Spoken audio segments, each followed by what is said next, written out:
La musica di Steve Martland ritorna in Sicilia con una serie di concerti e conferenze a Catania e Caltagirone, una iniziativa ideata e fortemente voluta dal maestro Schittino, che di Martland è stato allievo e amico personale. Promotore dello Steve Martland Memorial, assieme al maestro Schittino, è il maestro Davide Sciacca, chitarrista e ricercatore presso il Royal Northern College of Music di Manchester.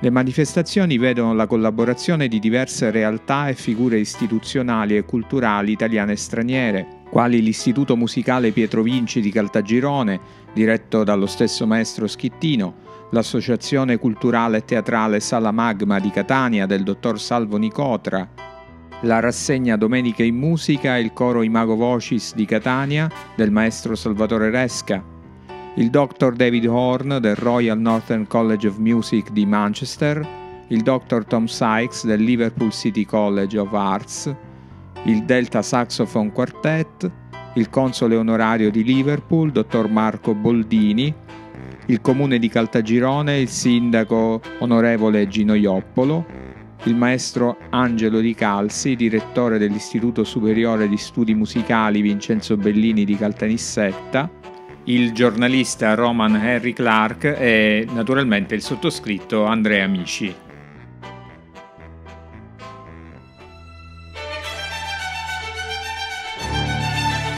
Davide Sciacca, promotore dell'iniziativa, qual è il punto centrale, il filo conduttore di questa manifestazione? Assieme a Joe abbiamo deciso di evidenziare la figura di Steve Martland come compositore, da un lato, e come uomo impegnato nel sociale, dall'altro. Una collaborazione quindi fra più persone e varie istituzioni. Sì, il valore della collaborazione è il punto cardine di questa iniziativa.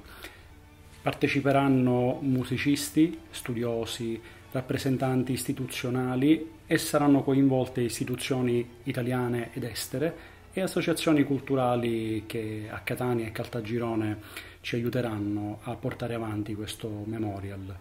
Ad esempio parteciperanno il dottor David Horne, che è Head of Graduate al Royal Northern College of Music di Manchester, parteciperà il dottor Tom Sykes, che insegna presso il Liverpool City College of Arts, parteciperà il dottor Marco Boldini, console italiano onorario a Liverpool e nel Merseyside.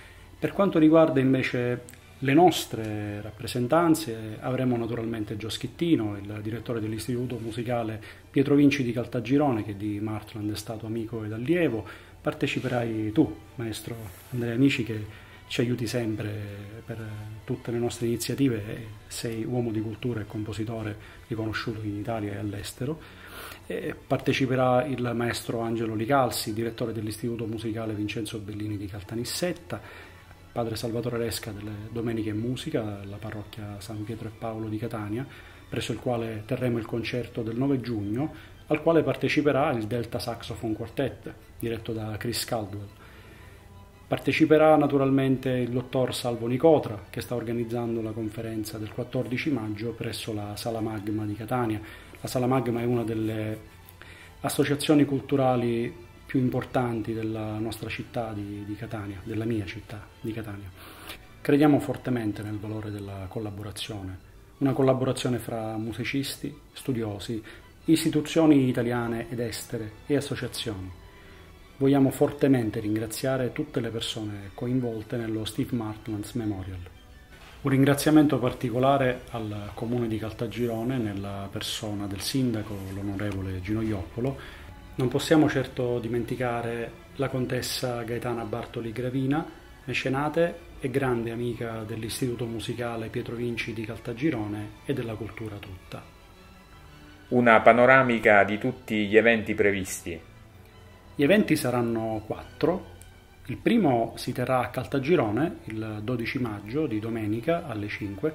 Sarà una conferenza tenuta da David Horne, Tom Sykes, Marco Boldini, me medesimo, Schittino, Angelo Di Calzi, Andrea Amici e tante altre persone coinvolte per l'appunto in questa iniziativa, alla fine della quale verrà intitolato l'auditorium di questo prestigioso istituto musicale allo stesso compositore Steve Martland.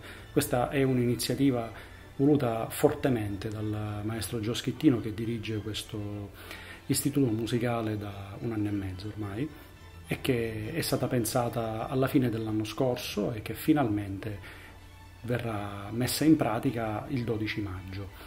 Subito dopo, il 14, a Catania, presso la celeberrima Sala Magma, diretta dal dottor Salvo Nicotra, si terrà la stessa conferenza, però con un uditorio diverso e degli interventi musicali diversi, poiché a Caltagirone la conferenza sarà seguita da un concerto del duo composto da Riccardo Palazzo e Graziella Concas. A Catania invece avremo l'esibizione di un giovane sassofonista. Gli eventi successivi saranno il 9 giugno presso la parrocchia Santi Pietro e Paolo di via Siena a Catania, con il Delta Saxophone Quartet della London Symphony Orchestra, diretti dal grande, immenso Chris Caldwell. E il 10 giugno questo evento sarà replicato presso il Teatro Politeama di Caltagirone. I concerti del 9 e 10 giugno avranno luogo entrambi alle 20.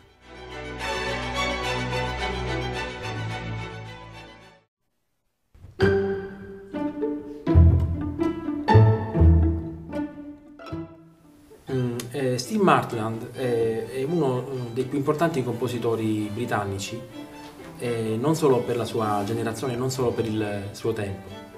È un compositore assolutamente particolare, che ha un idioma assolutamente riconoscibile e diverso da tutti quelli che lo hanno preceduto. Intanto lui ha studiato con uno dei più grandi compositori del XX secolo, Louis Andriessen, e quindi viene comunque da una scuola che fa della commissione intelligente dei generi e del recupero di un rapporto con il pubblico la sua bandiera.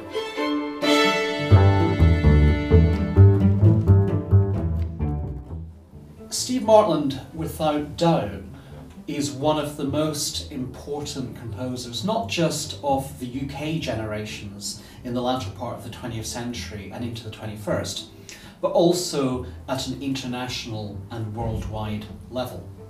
The fact that he is from Liverpool is not necessarily a coincidence. Much of his music is informed by and indeed influenced by a certain kind of radical politics for which Liverpool in particular in the 70s and 80s really had a vibrant scene for, and indeed very much continues to this day.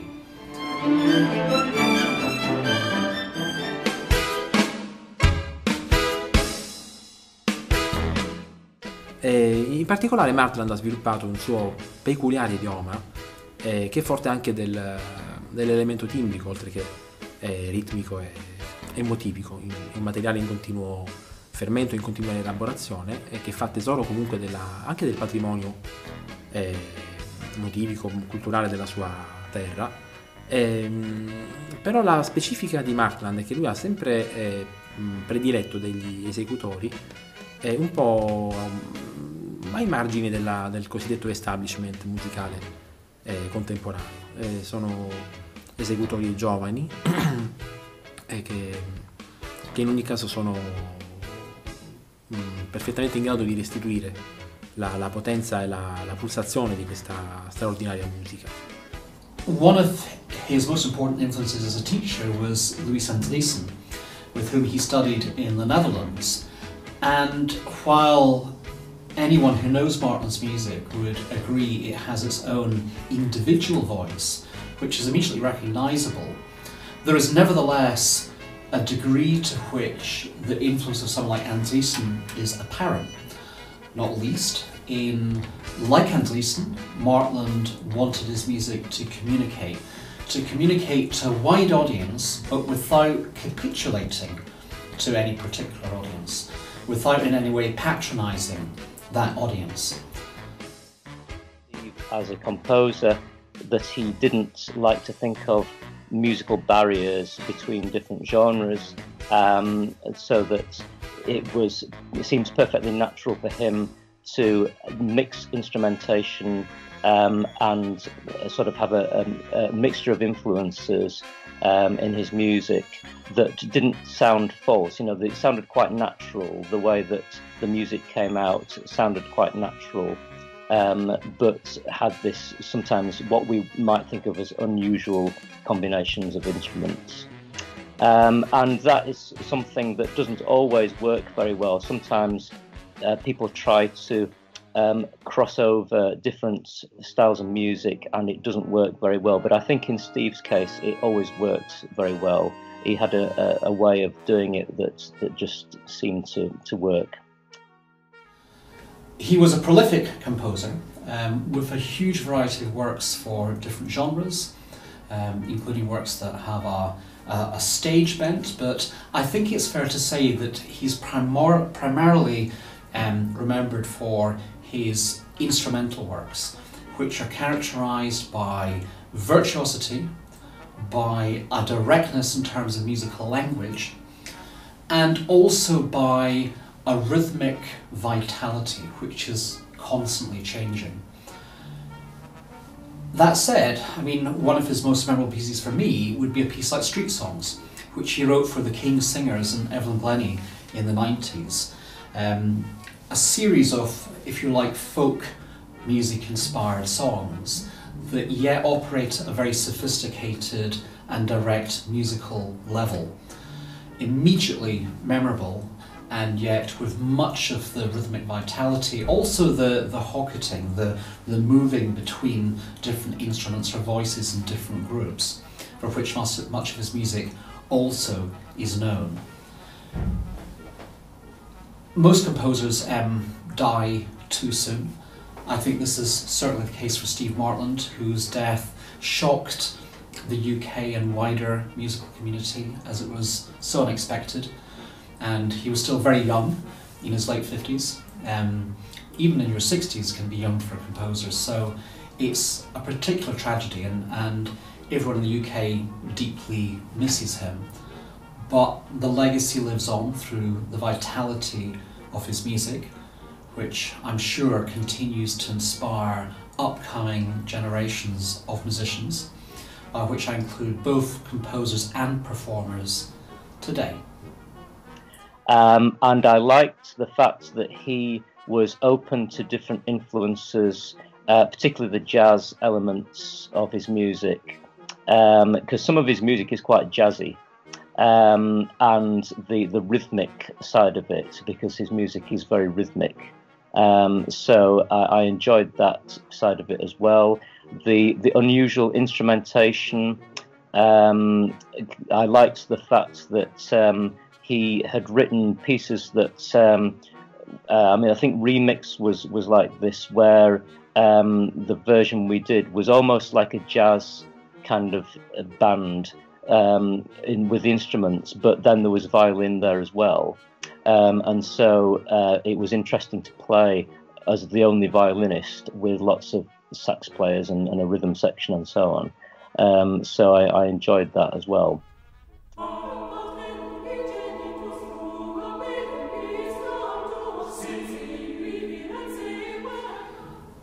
A lot of the work that Martland was involved with also involved working with communities, working with young musicians, and indeed it's very fitting that a recent legacy of Martland is that there's a Steve Martland Memorial Trust in the United Kingdom which supports young composers of school age between the years of 16 and 18 to study at the Sound and Music Summer School, which takes place at the Purcell School just outside London. That takes place every summer, and it has been running for the last 10 years. So that's just one example of his legacy. I like the way that some of Steve's compositions enabled students from different backgrounds to work together and collaborate. So we had students from a classical background and from jazz and from popular music all working together. And this, I think, was one of the great things about Steve's music, È un compositore estremamente impegnato nel sociale, sia per il tramite di workshop e corsi di perfezionamento che lui teneva sia in scuole del Regno Unito ma anche all'estero, soprattutto in Italia, soprattutto in Sicilia e soprattutto in contesti anche disagiati. Da questo spunto in particolare abbiamo deciso di compiere un gesto che ricordi la memoria di questo straordinario artista e di questa straordinaria persona che è stato Steve Martland, intitolandogli la nostra sala più bella dell'Istituto Musicale di Caltagirone, cioè l'Auditorium.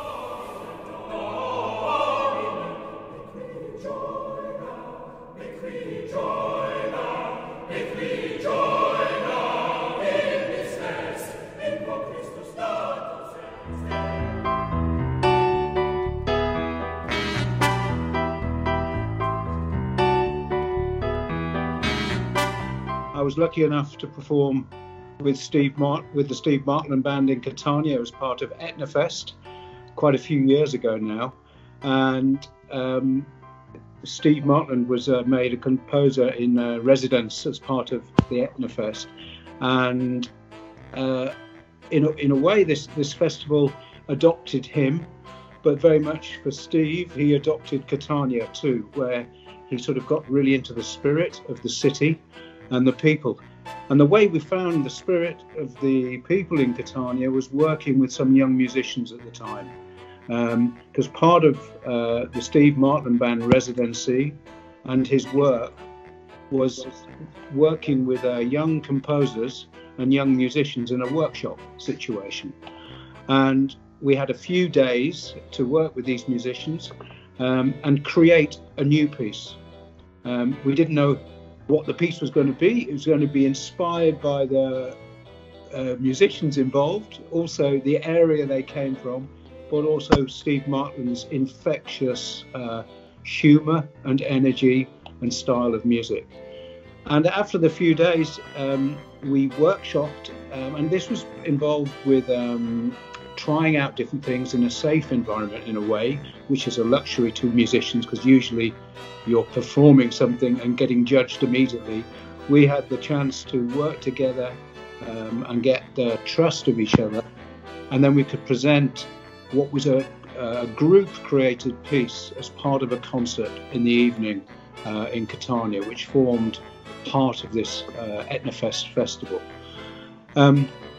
I came then returned to Catania with the saxophone quartet, the Delta Saxophone Quartet, and 3 of the 4 saxophonists in the saxophone quartet are members of the Steve Martland Band. So we'd already had a lovely introduction to Catania. And when we came back again, one of the young musicians who'd been involved in the workshop was a gentleman called Schittino. I don't know if my pronunciation of his surname is correct. And we came with a project of a progressive rock band called Soft Machine, which was an English prog rock band. And the project we were going to perform with the saxophone quartet was going to be based on the music of Soft Machine, but going through our amplifier or our ideas in a way. So we had various arrangements or arrangements inspired by the music of Soft Machine to perform at the festival. And we'd invited Joe to come up with a piece for us. And he came up with a very humorous narrated piece accompanied by saxophone quartet, where the main character of the narration was Steve Martland. And we performed this as part of our set. But what Joe had really captured was Steve's humour, willing to make fun of himself, but by having that human touch of not being high and mighty and the composer and you've got to respect me, there was a real connection with the audience. And Steve, in this piece, Steve Martland was the narrator, so he was the storyteller. And he took it on with all of the enthusiasm and good grace and humour, but self-parody that Steve was recognised by when you looked at him in his T-shirt, in his shorts, in the way he conducted when he used to dance and conduct. It was everything that classical music wasn't. And Joe's piece for us is going to form part of our performance when we have the honour to come back to Catania, or to come back to Sicily, and be part of the opening of a room, a special music place in the memory of Steve Martland. And this, for the quartet, to have this opportunity to revisit old friends and old places is very touching, and also one of the times in music which has gone beyond the making of music, but it goes to where music comes from, the heart.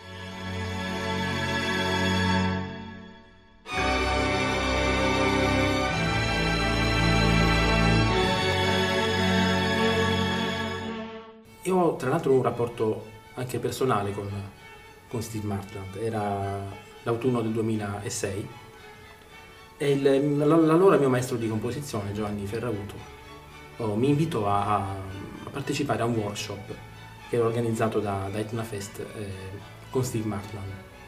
Io non conoscevo questo compositore, all'inizio ero, sai, un po' restio a partecipare. E invece è stata una delle esperienze più belle della mia vita, sia dal punto di vista umano, perché ho avuto modo di conoscere e dialogare con questo autore talmente ricco di suggestioni, talmente prodigo di stimoli, per me che ero allora fresco di diploma. Questo rapporto di amicizia è diventato più intenso perché lui mi propose di andare a studiare nel Regno Unito al Royal Northern College of Music di Manchester. All'epoca io non avevo il denaro sufficiente per pagarmi gli studi e lui scrisse personalmente all'allora direttore del Royal Northern di Manchester. Partì anche una sorta di gara di solidarietà, mi ricordo, ma senza esito, e lui era molto, molto arrabbiato per questo. Ad ogni modo, insomma, le cose sono andate diversamente, ma siamo sempre rimasti in contatto e la notizia della sua scomparsa è stata veramente traumatica per me, e quindi diciamo questa intitolazione ha anche una vena personale, di un omaggio mio personale a questo grande compositore. Well, I first met Steve Martland when I was an undergraduate student in the, well, it would be the early 1990s. And he came to my conservatoire in Leeds, and he was working with us to perform some of his compositions. And from my recollection, we did Remix, Shoulder to Shoulder, Principia, Crossing the Border, and I think Beat the Retreat, but it was a long time ago, so I can't remember exactly, but I think those were the pieces. And so that's when I first worked with him, but I was very nervous at the time because I was a young student, and he was very quite exacting in what he wanted. And so I think all of the students were a little bit sort of scared of him in a way, especially with his appearance as well, because of the way that he dressed and his hairstyle and so on. So it was not the sort of expectation of a composer that we all thought, you know, because he wasn't a typical composer and quite anti-establishment, which was good. You know, I think we quite admired that in him, but it was a little bit scary for us because we were all very young at the time. But we did the concert and it went very well, and I think he respected us being, you know, reasonably good musicians, and it was quite difficult music to perform. We didn't have much time to rehearse it, so, you know, we had to get it ready quite quickly. But I did enjoy performing the music. So that's when I became familiar with Steve's music. I didn't sort of get to know him as a person very well at the time, until a few years later when I was working in Liverpool, and I just not very long started teaching at the college, and one of my colleagues invited Steve to work with our students, and again, I think we did Principia and Crossing the Border. I can't remember the other pieces, but we did them with our students. And again, he works the students quite hard, but we had a little bit more rehearsal time with them because we planned it quite well in advance, from what I remember. And so we had a few weeks to prepare the material, and then he came in for 1 or 2 days to work with the students, and then we did a performance. And again, I think the students were a little bit scared of him, but by this time I was older and I kind of could see what he was all about, and I got to know him a little bit better and could see that he was a very genuine person, very sort of principled, and you know, I did, you know, again, I very much enjoyed his music and enjoyed working with him. And it was interesting to talk to him about his music and his ideas and so on. So I wouldn't say that I knew him very well, because you know, it was just on these occasions when he was working either with me as a student or with my students. But he came across, as I say, as being a very genuine person. And again, not a typical composer, but I liked the fact that he was not what people would think of as a typical composer.